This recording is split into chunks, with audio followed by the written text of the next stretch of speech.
Los saludo. Buenas noches, Buenas noches, Luis Pablo. Reyes. Bienvenido, bienvenido. Demasiado tiempo que no nos encontrábamos, pero era necesario. ¿Qué te parece esta propuesta de proyecto de presupuesto? Mira, yo creo que la propuesta que ha sido sometida al Congreso, hay que verla en varias partes, porque honestamente hablando, el presupuesto no es solo las figuras impositivas contenidas en ese proyecto de ley. De hecho, eso representa apenas 21.600 millones de pesos, 21.600, de un presupuesto que tiene 946.000 millones de gasto y 1.031.037.000 de erogaciones totales. Entonces, ¿cuánto representa 21.600 millones de 946.000 millones? 3% del total de gasto que hay contemplado ahí. Y yo creo, y ahora paso a responder tu pregunta, que eso es un elemento a tomar en cuenta por el gobierno. ¿Por qué nosotros vamos a presentar un proyecto de ley que genere controversia cuando realmente el monto de la reforma, 0.4% del Producto Interno Bruto, según los datos que ellos mismos han ofrecido? ¿Por qué yo voy a generar esa situación de controversia? Pero sobre todo porque eso es difícil de justificar desde el punto de vista de la lógica económica.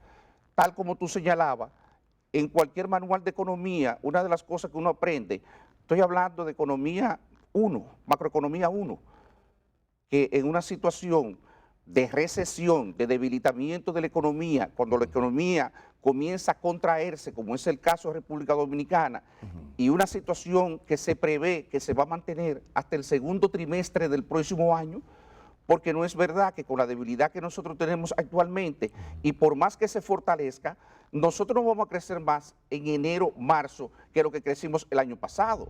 ¿Por qué? Por la ausencia del turismo, porque todavía la economía de los Estados Unidos no se habrá recuperado, porque la economía mundial no se habrá recuperado, y otras razones más. Entonces, nosotros, hasta este punto, todo apunta a que nosotros nos vamos a mantener en una situación de recesión hasta el segundo trimestre del año. Entonces, en un escenario como ese, ¿por qué establecer nuevos impuestos que, además de generarle presión a una ciudadanía que ya está exhausta, emocionalmente exhausta, financieramente en una situación de pauperización? Pero ¿qué me puede decir un hombre de la experiencia de Luis Reyes en elaboración, en todo ese proceso larguísimo de elaboración de un presupuesto, de este proyecto, a partir de las lumbreras de la economía? Y no estoy siendo cínico, sino dando el reconocimiento a gente muy preparada, con toda la experiencia del mundo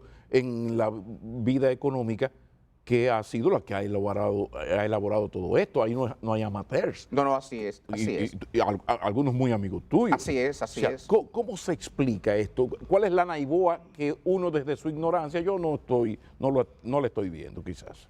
Yo he dicho, y lo reitero hoy, una de las cosas que uno podría reprocharle al proyecto de presupuesto que ha sido sometido al Congreso es lo siguiente, Pablo. Si hay una cosa que uno aprendió, es la importancia de la transparencia, por una parte, pero sobre todo de la estrategia de comunicación. Pablo, ¿por qué yo introduzco esto? ¿Quién ha salido a explicar las razones por las cuales eso se introdujo en ese proyecto de presupuesto?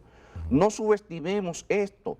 Recuerden que cuando nosotros teníamos esa responsabilidad, una vez concluido el Consejo de Ministros, había que pasar a la sala de prensa del Palacio a dar los lineamientos generales, las informaciones más relevantes contenidas en el proyecto de presupuesto, pero sobre todo las políticas priorizadas.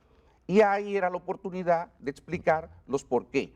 Por demás, se hacía un roadshow, un media tour claro, por todos los programas más importantes, y entonces eso daba oportunidad que hubiera un debate mucho más profundo.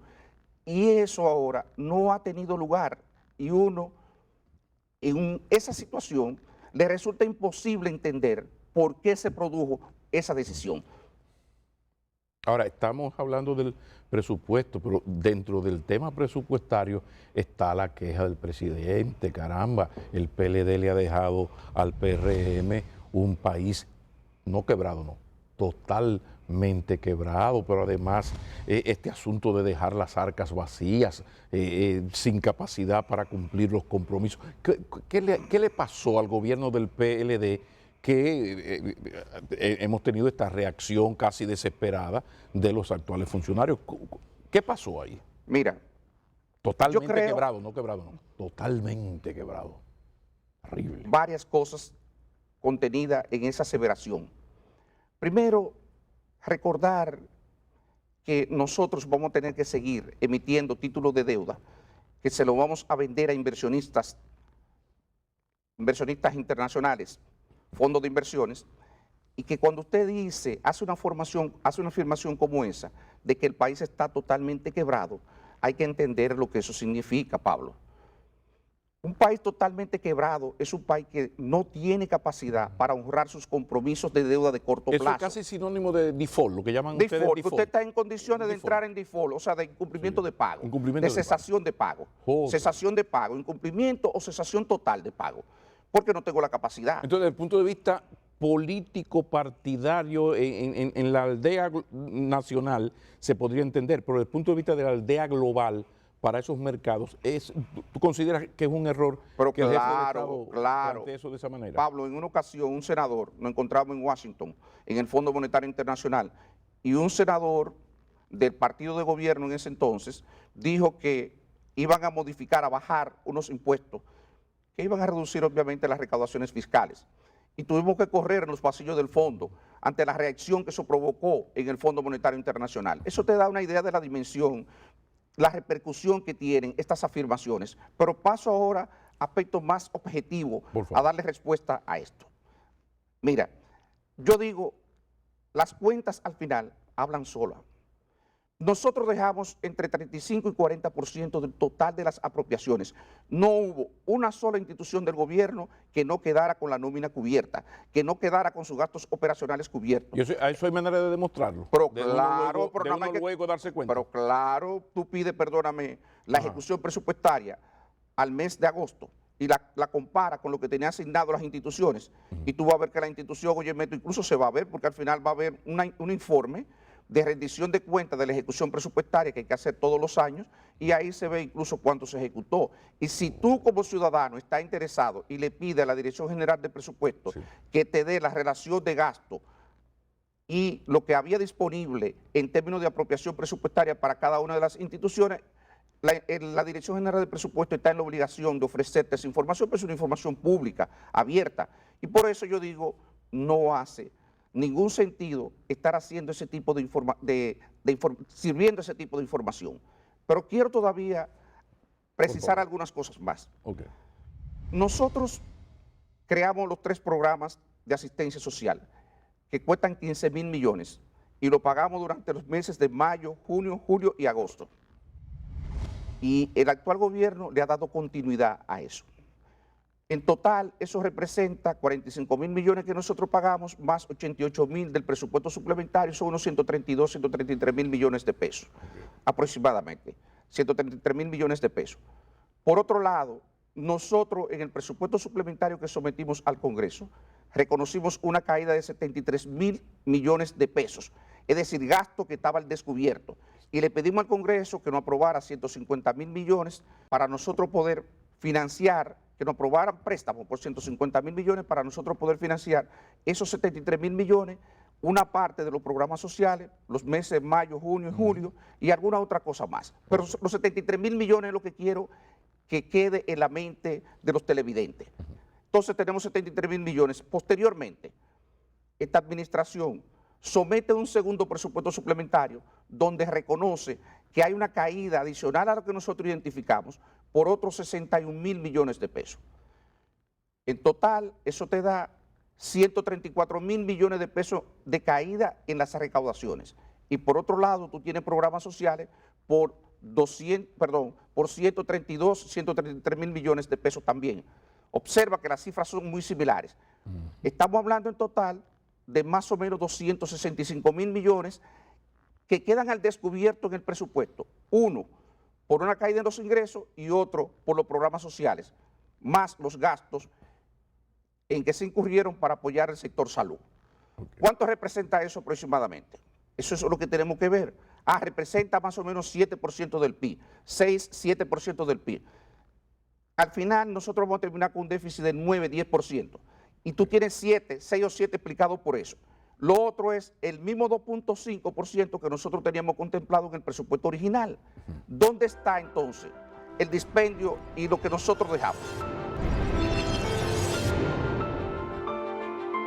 Esta es una lucha de relatos, la política es percepción y lucha de relatos, yo tengo el mío, tú tienes el tuyo. Si tú el tuyo no lo divulgas y no sales a defender tus argumentos, yo te gano y la verdad puede esperar. Sí, perdóname, eso es cierto, pero yo creo... El único peledeísta que yo he visto hablando de esto y dando la versión del pasado gobierno es a Luis Reyes. Pero yo creo que ahora va a haber un mayor activismo. Déjame decirte algo, y lo puedo decir aquí. El lineamiento del partido era darle 100 días al gobierno porque estamos manejando una coyuntura muy compleja y nosotros todos somos compromisarios de mantener la democracia. O sea, eso lo tenemos claro. Y entendíamos que lo más conveniente para todo, para el gobierno, para nosotros y para la sociedad, era que entráramos en una etapa donde nosotros permitiéramos que el gobierno pudiera adoptar las medidas que entendiera apropiadas. Nosotros no íbamos a objetar, ni vamos a objetar nada que sea iniciativa del gobierno para que ellos puedan llevar a cabo. Sí, pero si el gobierno dice que ustedes dejaron el Estado totalmente quebrado, el pasado gobierno tiene que sacar la cabeza y dar una versión. Y si yo no hubiera invitado a Luis Reyes, cuando viene a ver el pueblo dominicano, no se entera de la otra versión. Ya habrá tiempo para encontrar la verdad. Aquí es una lucha de versiones. Pero la versión PLDista del pasado gobierno me la está dando el exdirector de presupuesto porque yo lo invité a mi programa. Así es. No fue que a mí me llamaron ni llamaron a un matutino porque hicieron lo que decías ahorita, el media tour. No. Entonces, yo sé lo de los 100 días, pero lo de que el Estado está totalmente quebrado y las arcas vacías, no estamos hablando de atacar, sino de defenderse y dar explicaciones. Bueno, de hecho, eso es lo que hemos asumido. Y fíjate, yo lo asumí incluso sin consultarlo, porque también recuerda que eso me toca en el plano personal. Yo soy una persona que me he respetado siempre en términos profesionales. Yo soy un tipo incapaz, pero incapaz de asumir una responsabilidad en la cual yo tenga que rendir cuenta de una forma que me avergüence, que me abochorne. No, y por yo meto de eso, no. Yo le aseguro a la ciudadanía que nosotros hicimos un ejercicio serio, responsable en el manejo de las finanzas públicas y que cualquier desviación que a final de año se puede identificar fuera de esas partidas asociadas con la caída de las recaudaciones y el manejo de la pandemia, nosotros hasta agosto somos responsables. Yo doy fe, yo doy testimonio de que nosotros hicimos el mejor manejo posible. Les aseguro que había, pero muy poco gasto, por no decir ninguno, que no tuviera presupuestado. Tuvimos el cuidado de no permitir que ninguno de los incumbentes ejecutaran gastos más allá de lo que le correspondía para el periodo de enero a agosto, por primera vez en la historia dominicana, Aquí lo que se acostumbra en los cambios de gobierno es permitir que los funcionarios arrasen con el presupuesto y cuando llegue el nuevo gobierno, si acaso, solo le dejan para nómina. Entonces, nosotros no, nosotros le dejamos recursos en términos presupuestarios, apropiaciones, que como técnicamente se llama, crédito presupuestario, para que las instituciones pudieran seguir operando todas, incluyendo instituciones del área de construcción, de inversión pública, perdónenme, que manejan la parte de inversión pública, que normalmente son las más propensas a sobreejecutar los presupuestos.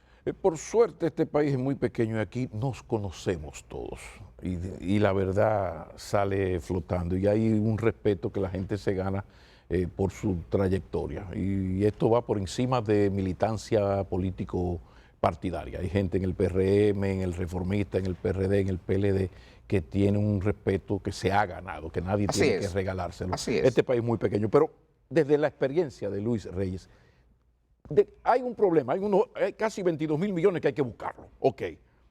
hay una propuesta, ya sabemos, que el Netflix, que el sueldo 13, o sea, ¿de qué manera pudo el gobierno, o puede, porque está a tiempo, esto es solamente una propuesta, conseguir esos 22.000 millones de pesos sin golpear aún más a una clase media que está sobreviviendo y en un país donde la mitad del empleo formal se ha perdido? Es así. Alternativas, porque aquí se habla mucha caballá de que no, porque los funcionarios vamos a bajar el sueldo. Sí, hermano, está bien, hay que bajar, pero que esos son 3 cheles. Entonces, vamos a hablar desde la experiencia del exdirector de presupuesto. A ver. Mira, varias cosas. Primero, este país necesita real y efectivamente una reforma fiscal de gran calado, para que no vayan a pensar que yo estoy haciendo demagogia con lo que voy a decir posteriormente, ¿eh? Necesita una reforma fiscal de gran calado porque hay que darle sostenibilidad a la deuda pública para que nos sigan prestando los mercados financieros internacionales. Pablo, amigos televidentes, necesitamos una reforma. ¿Para qué? Para nosotros mejorar la capacidad de pago de las cuentas fiscales, porque la deuda ha subido mucho. Tú referías que la deuda estaba en 41, 51, 52. Sí. No, a fin de este año la deuda estará llegando a un 59%. La deuda del sector público no financiero. El próximo año nosotros, la deuda consolidada, incluyendo la deuda de gobierno más la deuda de Banco Central, pasará del 70%. Y en un escenario como ese, con la presión fiscal que nosotros tenemos, obviamente va a ser muy difícil cuando tú tomas el pago de los intereses que están contenidos en ese proyecto de presupuesto que fue sometido al Congreso. Podrás observar que hay 184.000 millones destinados al pago de intereses. Ahí hay algunos aspectos que no quedan claros, porque una de las cosas que debería explicársela a la población es, ¿están contenidos todos los intereses destinados al pago de la deuda del Banco Central?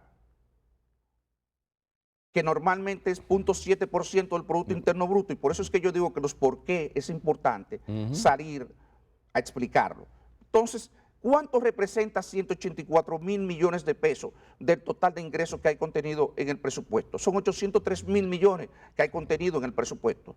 Eso te dice más o menos cuánto nosotros tenemos comprometido del total de ingresos solamente destinado al pago de los intereses. No voy a meter el tema de las amortizaciones, de amortización de deuda, porque la amortización de deuda tú puedes coger prestado para amortizar la deuda y continuar con ella mientras pueda pagar los intereses. Se puede truquear con eso. Entonces, respondiendo ahora de forma precisa, lo que tú señalabas, los 21.000 millones. Sí. Ahí hay un tema, 600 millones. Ya 22 para no discutir 22.000 millones. Señor, aquí hay un tema de enfoque, incluso aquí hay un tema que puede ser hasta de escuela de pensamiento económico. O sea, cuál instrumento yo manejo y cuáles son los objetivos que yo me fijo en medio de un contexto como el que tenemos actualmente. Eso es un tema de escuela de pensamiento económico. Tú mencionabas a Keynes. Keynes podría ser quizá el mejor referente que tenemos para nosotros debatir, tratar este tema. Tú tienes dos alternativas. A ti te faltan 21.600 millones de pesos, porque de manera, yo te diría, por decisión del gobierno, el gobierno se ha fijado un déficit de 3% del Producto Interno Bruto en ese proyecto de ley. El gobierno se ha establecido como meta bajar de 9-10%, que va a ser el déficit que vamos a tener a fines de este año, a 3%. ¿Y eso tiene lógica en este momento de crisis global y nacional? Es un problema de visión. Eso se puede agarrar por algún lado. Es un problema de visión, Pablo, de visión. Y de Chile también, por supuesto que sí. Pero el tema es que los cheles también, detrás de los cheles hay una visión de cómo gestionar la economía y para qué yo gestiono la economía. Y nosotros tenemos una visión distinta. Si tú escuchas a cualquier dirigente del Partido de la Liberación Dominicana, te va a decir, no, en este momento nosotros no estamos de acuerdo con que se establezcan nuevas figuras impositivas o se modifiquen algunas figuras impositivas. Pero tiene nosotros que darle creemos, respuesta entonces. Ahora vamos a eso, la respuesta es sencilla. Es que nosotros entendemos que es preferible que la deuda termine, en lugar de 70, que termine en 71, que termine en 72, y tú financie esos 21.600 millones, porque yo te voy a preguntar, en el presupuesto hay 291.000 millones de financiamiento bruto, netos son 145.000. ¿Cuál es la diferencia en que tú hubieras salido a buscar 291.000 millones o tú sales a buscar 212.000, 210.000 para tú asumir eso? ¿Cuál es la diferencia? 312 en lugar de 291. ¿Y qué pensamiento económico sustenta ese razonamiento, Luis Reyes? Un pensamiento conservador ortodoxo. Yo tengo una visión heterodoxa de la economía. Yo soy una persona pragmática. Yo soy un individuo que entiendo que los instrumentos de política económica se manejan en función de las circunstancias, del contexto que yo estoy manejando y en función de mis objetivos de política económica, que incluyen los objetivos sociales. O sea, aquí hay objetivos de política económica, como es tema de superávit primario, el tema del déficit fiscal, pero también recuérdate que no podemos olvidarnos nunca que cualquier objetivo de política económica debe tener centrado, primero, por lo menos en la visión nuestra, debe tener centrado el impacto que eso va a producir en la calidad de vida del ciudadano. Y de eso es que se trata.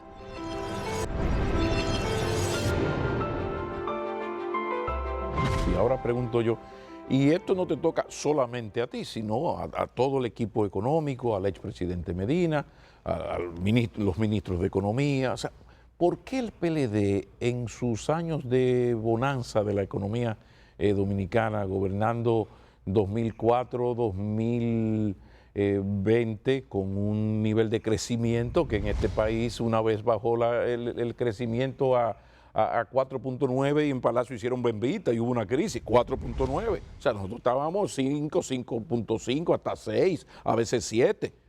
¿Y por qué no se aprovechó esa bonanza, esos buenos tiempos, para hacer una reforma fiscal, un pacto fiscal que manda incluso ya una ley de estrategia nacional de desarrollo? Entonces, de repente, ahora llegaron los malos tiempos y ahora sí es verdad que va a ser obligada esa reforma fiscal. ¿Por qué ustedes no la hicieron? ¿Qué pasó? Yo creo que hay varias cosas. En mi lectura, Sí.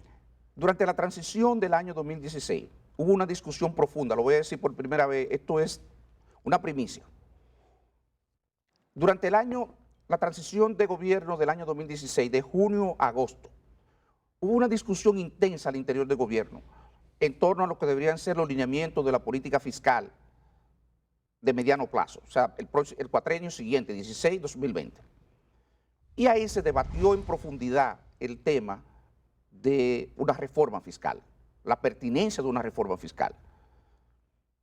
Y luego de meses de discusión, no se adoptó la decisión de someter una reforma en ese año, y ya yo creo que ocurrió un hecho a partir de diciembre, enero, el tema de Odebrecht, y yo creo que eso de alguna manera no permitió que se crearan las condiciones para seguir discutiendo. Hay otro elemento que tengo que decir. Era un frente demasiado fuerte para el gobierno también pelear, porque esto de la reforma fiscal tuvo un punto jodido, que fue lo de que hay que hacerlo, revisar una por una las exenciones. Así es. Y eso cuando se habló de esa vaina, se armó un maldito lío. Así es. Hasta el Palacio retiró una infografía que hablaba del monto. Entonces, tú lo que me quieres decir es que como además de ese problema llegó Fidel, es decir, Odebrecht, el gobierno reculó. Espérate. Es que no habían condiciones, honestamente hablando, porque para tú impulsar una reforma de la magnitud que se requiere,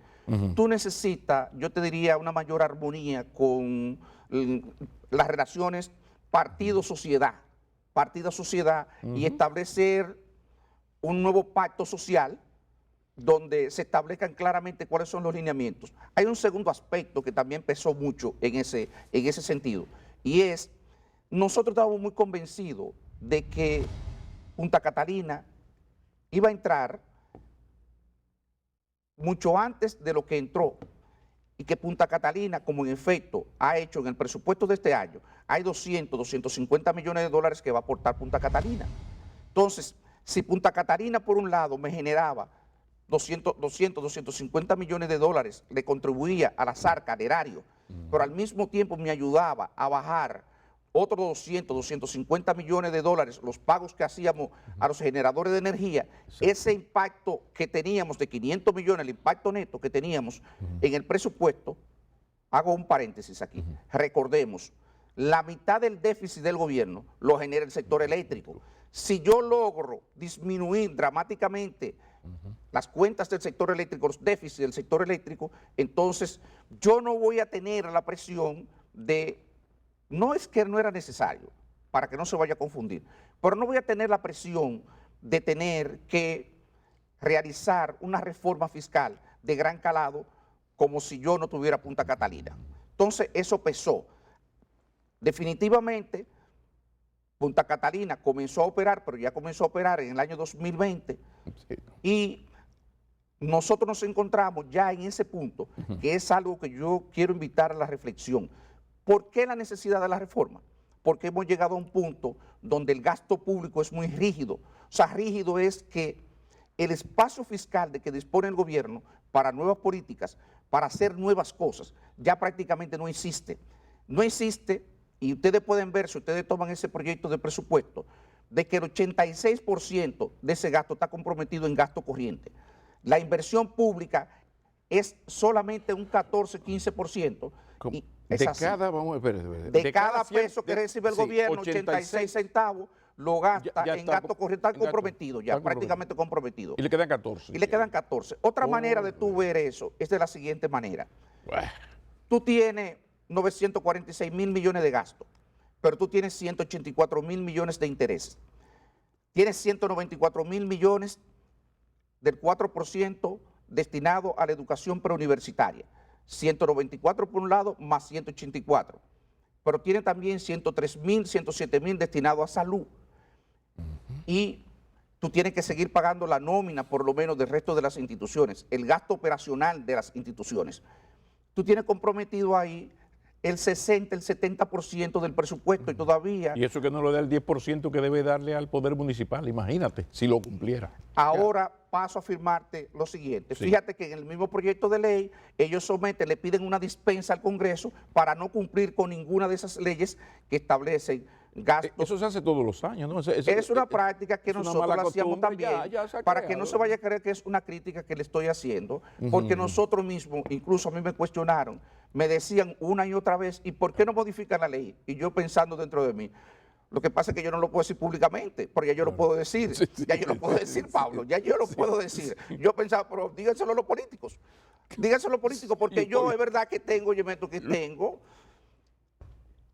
compromiso, pero ese compromiso no es suficiente para yo plantear un tema como este abierto, además de que era funcionario, que no podía, yo no podía plantear, porque eso era lo lógico, pero nadie se atreve y nadie lo va a hacer, Pablo, porque hay un costo político que hay que pagar. Tú vas a coger, le vas a quitar, le vas a bajar, va a modificar la ley que establece los montos que hay que asignarle a la UAS, a la Universidad Autónoma de Santo Domingo. Mira, lamentablemente, desdichadamente es así, pero también hay que decir otra cosa.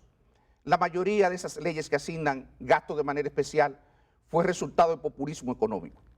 Populismo económico, porque ¿cuál fue la racionalidad para decir a esta institución hay que darle un 2% del Producto Interno Bruto, a esta institución hay que darle un 1, hay que darle 0.5?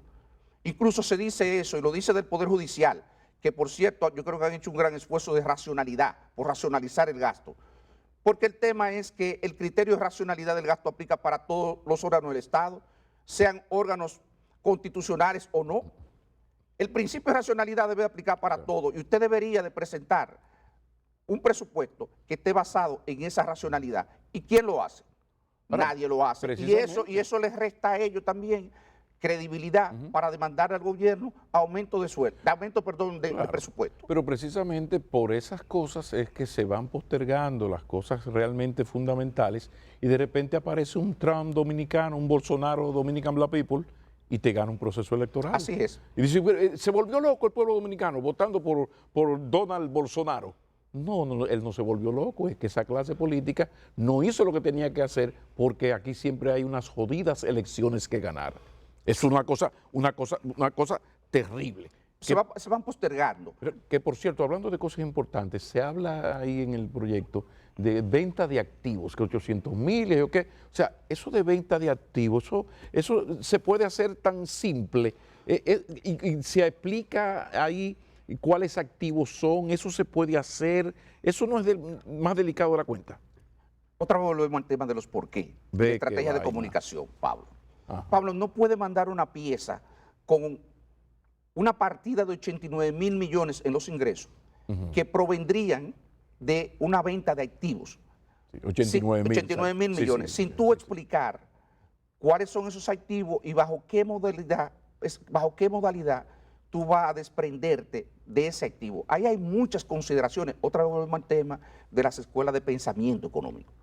Mira, tú puedes tomar un activo y tú puedes cederlo total o parcialmente. Digamos, tú vendes el 50% de las acciones, tú constituyes una empresa, tú vendes el 50% de las acciones, o tú lo vendes totalmente, el 100% de las acciones, pero recuérdate que el Estado tiene muchos activos que son activos productivos.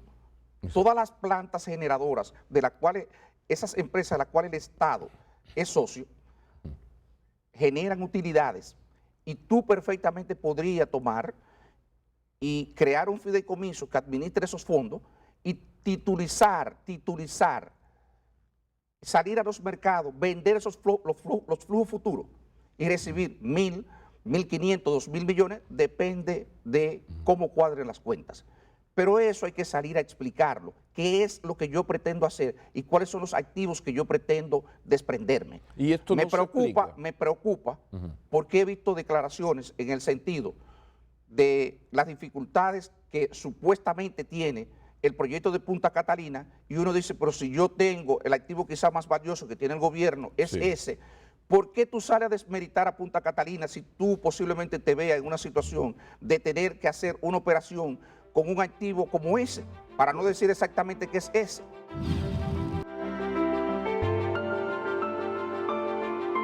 Bueno, es como los pleitos entre políticos, que digo, no me hable mal de las luchas internas, que uno le dice, no hable mal del camello, que dentro de 3 meses tú vas a venir a vendérmelo, vete al paso. Entonces, uno está viendo cosas como esa. Punta Catalina es un ejemplo. Tú la vas a vender y le estás desacreditando. La está desacreditando ahora. Pero volvemos a la pregunta. ¿Qué está pasando? Porque no encuentro, yo soy de Baní, más limitado y cosas, pero ¿por qué pasan estas cosas? Porque yo creo que ayer conversaba con exfuncionarios del gobierno y hablábamos temas como este que estamos tratando aquí. Pablo, si hay una cosa que caracterizó sobre todo los primeros 4 años del gobierno de Danilo Medina, fue la coordinación, interdependencia. La elaboración de un discurso, de una narrativa, de lo que se quiere, de por qué se quiere. Y eso es un tema de comunicación estratégica. Yo recuerdo que nosotros siempre enfatizábamos, había muchas cosas que pueden explicar esa coordinación. Antes de nosotros llegar al gobierno nos pasamos año y medio elaborando un plan de gobierno y no solamente elaborándolo, sino discutiéndolo, y eso nos permitió tener una visión compartida de qué cosa íbamos a hacer al gobierno. Y cuando llegamos, yo lo que tenía encima de mi escritorio, ¿tú sabes lo que yo tenía encima de mi escritorio? El programa de gobierno. Y yo cogía y metía todas las partidas relevantes, las políticas priorizadas por el presidente, el ministro de la presidencia, el ministro administrativo, el ministro de Hacienda, y yo la incluía dentro del proyecto de presupuesto. Lo que se discutía era los montos en función precisamente de lo que permitieran las cuentas fiscales. Pero tú estás hablando de los primeros 4 años, de Así los es. 8 del presidente Medina. Algo así de eso podemos hablar del 2004-2008 de Leonel Fernández, muy bien, o el mejor de todos, 96-2000. O sea que aquí ese segundo periodo, y para no hablar de un tercero, generalmente son catastróficos. ¿A qué se debe que se van perdiendo? Porque yo recuerdo, esta fue una discusión que no recuerdo con cuál de los entrevistados me demostró en un momento efectivamente cómo creo que fue Roberto Rodríguez Marchena, que me demostró cómo el gobierno en esos primeros 4 años iba llevando el programa y lo que iba haciendo. Pero eso después llegó el tiempo y la cosa, la lucha interna, los problemas, y todo se derrumbó. Si uno toma el programa de gobierno del 2012-2016, posiblemente no hay ninguna administración de gobierno que se haya mantenido más apegada al programa de gobierno que lo que nosotros lo hicimos durante ese periodo. La pregunta que tú realizas sobre el tema, ¿por qué ocurre eso? Mira, los gobiernos, si hay una cosa complicada de gestionar, el Estado. Y luego comienza el tema de que, esa es mi interpretación, recuérdate que aquí hay un problema con la relación clientelar de los partidos. Y esa relación clientelar con los partidos mueve a que los gobiernos tengan que asignarle parte del Estado a un determinado dirigente político. Ración de boa. Entonces, y créeme que las autoridades del gobierno están conscientes del daño que eso eventualmente puede hacerlo. Obviamente, eso parte del presupuesto de que yo tengo que ganar primero y después que yo gano, bueno, veré cómo gestiono eso.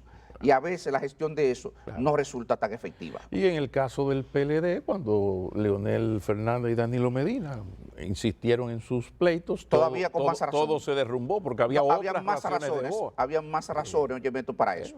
Recuérdate que había una cohabitación. Se murieron de éxito, yo se lo advertí.